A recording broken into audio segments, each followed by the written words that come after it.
Dewbre. I graduated in 1999, and I'm playing Caldwell B. Cladwell. I'm Emily Stephenson. I'm a graduate of the class of 2006, and I am playing Penelope Pennywise.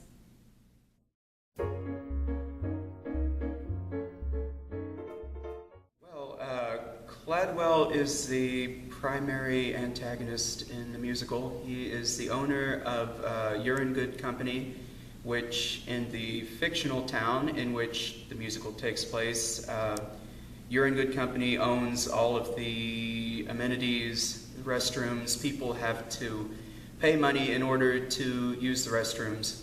So basically that money goes to Urinetown Company, and Cladwell is, I guess, sort of vicious and cruel sometimes, sort of in a melodramatic type of way, but since this is kind of a satirical musical, he has a deeper purpose to being as evil as he is at times.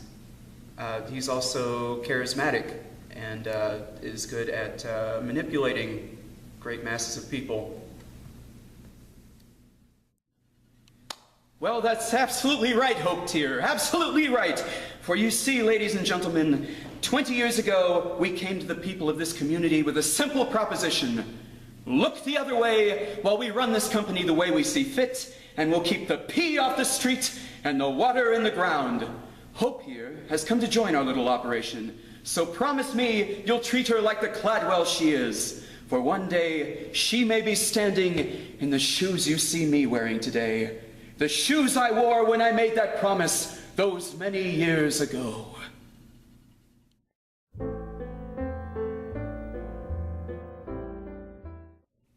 Pennywise, or Miss Pennywise as she prefers to be called, is in charge of running the public amenity where the show kind of takes place. So she works for him. She's in charge of making sure everything runs smoothly and that everything's orderly. Clearly she's not that great at her job, otherwise the show wouldn't happen. She's very tough. She's no nonsense. She's kind of sick of people in general because they just aren't very nice to her and they don't understand her position.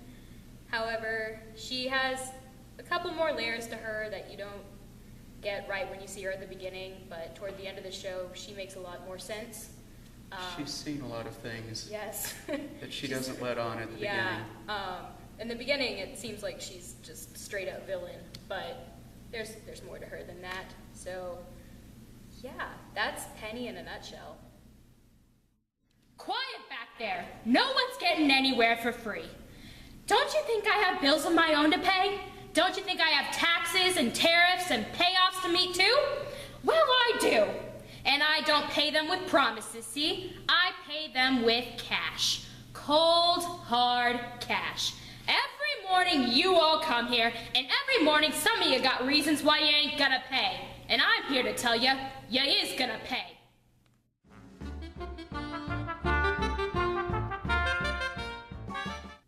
I would have to say the duet in Act 2, because it's really random and kind of, it seems to be out of nowhere, but it's really, it's my favorite song in the entire show. Are you just saying that because I'm here? No, it's actually just really good, and it's, because it's out of nowhere. It really is. But it explains a lot in its short 40 seconds. So that's something to look forward to.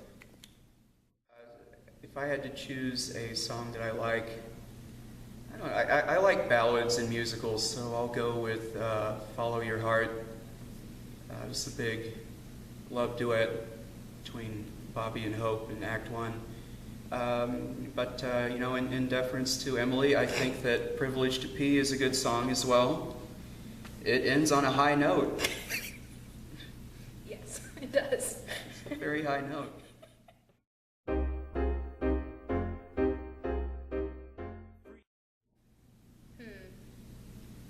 A lot of great singing.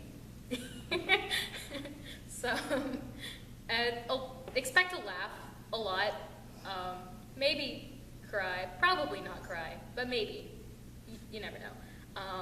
And just to have a good time, because it's a great show, it's really enjoyable.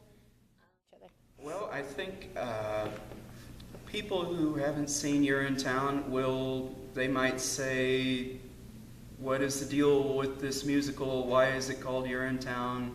What's the deal with the premise? I'm not sure about this whole thing. Why did you drag me here?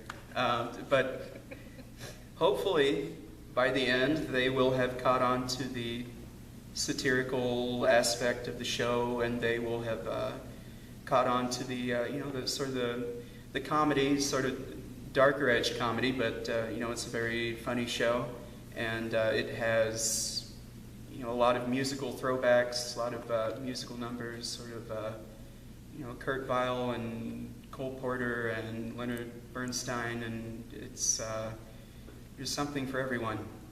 And I think that people will come out saying that they've enjoyed it.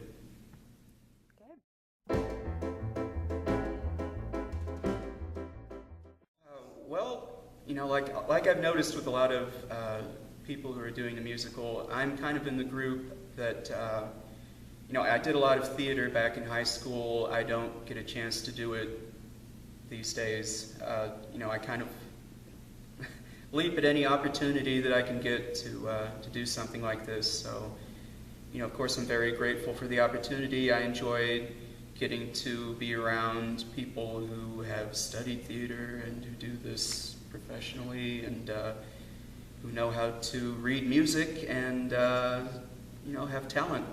And not that we don't all have talent. I was about to say, you say that like you don't have talent, which you do. I think I like doing the alumni musical because in high school, the musicals were such a big part of my life. I was pretty boring in high school, but the musicals is where I got to have my moment and have everyone focus on me, and that was lovely. Because, I don't know, Joe was a big impact on my life and what I wanted to do, so I like to come back and work with him, and of course work with Lauren. And it's also a lot of fun to just see people that you don't get to see all the time, and meet people from classes that you never knew in high school. So that's a lot of fun, and pretty much any chance I have to be on the stage, I'm going to take it.